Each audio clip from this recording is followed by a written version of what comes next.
Today joining me is Aaron Edwards. Aaron, thanks for being here. First question, how long have you been mountain biking in the Northwest? Well, I've always lived I was born and raised and have never moved away from the Seattle area. And I think my first mountain bike was a bike I pillaged from my grandfather, which was like an old Nishiki steel bike with the bright yellow derailleur and shifter cable housings. And that probably was 30 years ago. 30 years, maybe, yeah. So probably 30 years ago. There we go. So I've been stalking you a little bit on the internet. I noticed you use Trailforks, and I saw that you've added about 1,900 trails to Trailforks. Tell me a bit about that story and why you've added so many trails. Yeah. Much to the chagrin of some people, but yeah. So Trailforks, I kind of latched onto a number of years ago. Me and a friend, Jeremiah Mailer, who's one of the administrators for Trailforks. And what I found was, first off, I wanted to go. I found it very useful to be able to go and navigate and not get lost in the woods. Some trails are really clear where you're at, where you start on something and you have a good sight lines. Other forests and trails like Japanese Gulch, area I like to ride. Um, you could ride it a million times, and some of it just looks the same no matter where you're at. It's kind of one of those things that having a navigation tool I found to be useful. So as I dived into it, I found content wasn't all there. It had some of the popular trail systems like Duthie and so forth, but it was missing a lot. So I started to um, add some trails, and then after a little while, I started to add some more, and then got to know some of the people that run Trailforks and asked some more questions, and found it was kind of a hobby and a pastime. And what is it, 1,900 trails later? Is that what it's at? Yeah, just about. Okay. Yeah, and what's interesting too is I continue to find more trails that are not on there, specifically mountain bike trails. A lot of primarily in the Gifford Pinchot in Washington.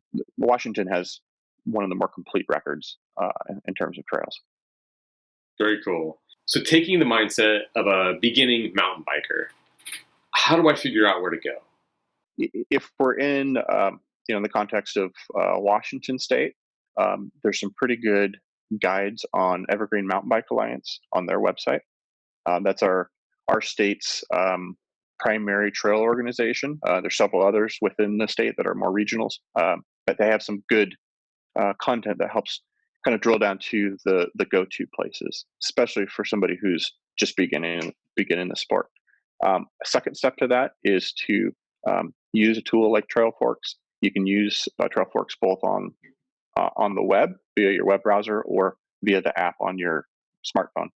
And what you can look for there is trails kind of like the ski ratings, trails that are rated for green or blue, and then kind of aim in that direction. Now that just gets you a list of trails of a particular rating, tend to be on the easier side if it's green, a little more challenging if it's blue, sometimes very challenging if it's blue, as we know.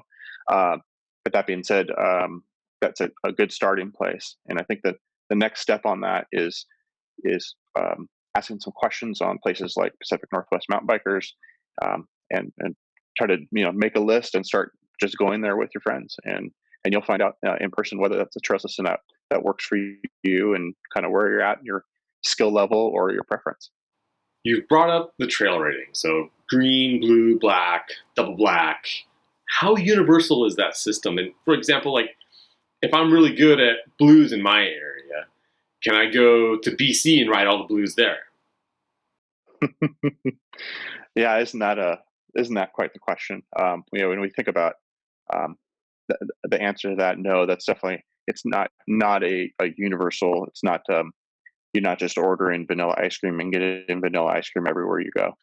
Um, out, Within the rating systems, a lot of times the reference is uh, on the steepness of the trail and whether or not there are technical things like drops or um, gap jumps, things like that, that impact that rating. So there's a couple of different factors. So, for example, there might be a green trail that is very wide, smooth, and has no roots in it.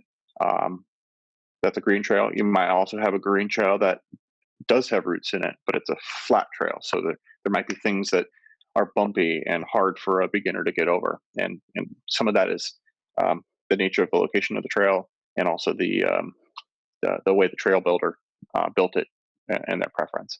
And typically, the green trails are going to be more on the smooth side, kind of universally. But when we start talking about blue trails, black trails, single diamond, double diamond, that has a lot to do with the personality of that trail, and whether it's a technical trail or maybe more of a flow trail, as people tend to call it, one that has the roots and rocks removed, and it has trails, corners, bermed, things like that. Let's talk a little bit more about that. I hear flow trails, technical trails, cross country trails, XC trails, jump lines. What are the differences between those types of trails? And maybe let's start with tech trail versus flow trail. Yeah, that's a good question, and I don't know if I can fully answer it, but I'll try. Um, when people typically refer to a flow trail, we're talking, if we're in Washington and you've ridden Duthie, we're talking boot camp. It's a flow trail. It's very, very smooth, both going up and down. There's a few little technical optional things, but primarily what happens is the trail is one that allows you to kind of think like a water slide down through the woods, curving and smooth. There's not abrupt, sharp corners that require you to do any bouncing around on your bike, or trials moves or anything along those lines. Whereas a technical trail tends to have tends to be built and designed to cause you to have to use your head and navigate through individual features that are found within the trail. It might be a rock. You got to find the best line. So you're actually finding flow in the technical trail, but by definition, most people tend to think of a technical trail as one that has rocks, roots, drops, hard climbs, whereas a flow trail tends to be more of the that are signatory with the big berms. Sometimes the berms are as tall as a car or a house in some extreme cases. But at the very least, that it's made to where you can just kind of go anywhere on the trail, and you're not going to run into any problems. People talk about cross country. Where does that fit into this? I think all of us do cross country riding on any given trail ride. I think the cross country probably is something that's really focused on fitness, and it's not so much focused on the maybe the technical merit of the descent or the joy factor of the ride. It's maybe a little bit more focused on exercise in my mind. So it might be a longer trail, not a downhill trail. Is that right? Yeah, in my mind, yeah, exactly. It doesn't mean that the trail's not fun and it's not rewarding in those other ways, but it's not necessarily something where um, the reason you're riding to the top of the mountain is so you can ride the downhill. The reason you're riding a cross country trail or a gravel road is really for the exercise factor, and a balance of both the exercise and effort to get up to the top of the mountain, as well as going down it. Let's say I'm cruising along and I see a trail. I'm just out wherever. And I'm like, hey, I can get on that trail and ride it. What would your advice be to me if I wanted to do that? I think depending on where you're at, whether you're near an urban center, which tends to have trails that are marked with maps and signage, the name of the trail, and the appropriate legal use for it, that usually is a good indicator, and whether or not you can or should ride that trail. And that'll also usually indicate the rating system for that particular trail. If we're in an area where maybe it's more in the mountains, a lot of times the trail itself may not have a sign or a name, and you really don't know. And in those cases, and if you really don't have any clue whether or not that it's okay to ride your bike or not, you can look for a couple of signs. Obviously, look to see if the trail itself looks like a mountain bike trail. That's a good indicator.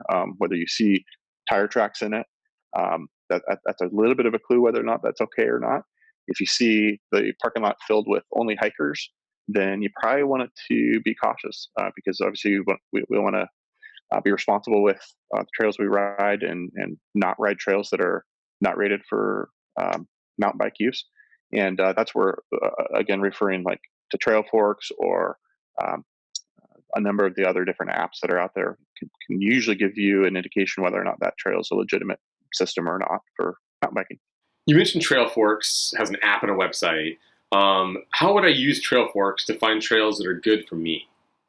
Yeah, great question. So, and it kind of ties into a little bit of what we've talked about. There's a one of the tools within Trailforks, if that's um, the website or content that you're going to use to help try to drill down, is there's a popularity tab. It's a filter that goes and changes the color of the trails that you're looking at on the map view to indicate the popularity. So trails that are popular, they're going to be a brighter color. There's a key on there that shows you that. Trails that are less popular, that see less ride logs, whether that's a ride log recorded on Trailforks or on Strava or other type of apps like that, they populate and pull that content down and try to give you relevant data so you can indicate visually, hey, that's a trail that's ridden a lot. So that's one of the tools. The second tool is to look at the heat map. It's another overlay over the map that you can see that then indicates whether or not you've got one or two riders that went through this year, or if it's a place like a popular trail system like Galbraith or Whistler, you'll see a billion. It'll be like this wide, and you won't be able to see the trail anymore. That's a good indication that the trail is fun or sees a lot of use. Similar to that, how would you suggest finding trails that are good for young kids? That's a good question, um, and it's hard for maybe me to answer that fully because I'm coming from the background of having a lot of knowledge and time searching, through different trails. But um, yeah, so looking for a trail to ride with your kids, I would aim toward blue or green trails that are flow rated, oriented towards that. Um, hmm, hang on that one for us. What do you think on that one? That's a good question. I think for me, part of it would be, yeah, I would go to groups. I would go find places like the Pacific Northwest Mountain Bikers Facebook group, and I would ask around. I think that's probably good. I think the Evergreen Mountain Bike Alliance website is also pretty good for Washington. It gives you a little bit more context on some of the trails. But often what I do is I'll just go out and explore. I'll just go out and get my bike and go ride some trails I don't normally ride, and I think that maybe they'd be good for the family, and sometimes they're not. Sometimes I discover that there's a bridge out on a trail, and even though I might be able to hike down the ravine and hike up the other side, if I had done that with the littles, they wouldn't have done that. We would have turned around and gone back up the trail. I like to go explore, and I call them recon missions. Usually, the friends that ride with me, they don't usually go with me on those days. Sometimes they're willing to go and trudge up some stupid thing or find it that ends up being magical, or sometimes both. And then I try to then also share that information to you both on Pacific Northwest Mountain Bikers as well as on Trailforks, so that way people can start to make good decisions about whether that's worth your time. And we all have limited time. We all work, and we're not out necessarily able to ride every day. And so we want to make sure that when you do go out on that Friday or on that Saturday or midweek, that you're making the most out of your time. We have a ton of great trails in the area. We have a ton of great groups that are advocating for and building trails. And we should be really thankful and grateful for all the wonderful trails that we have in the area. And thanks for your help in helping us find those trails. Absolutely. And I encourage everybody to join your local trail organization. Support them now more than ever. All of their finances from the state is gone. They are relying entirely on you and me. And if you're a new rider, connecting with that group connects you with all of us. And it's a great big circle and a great big community that we have.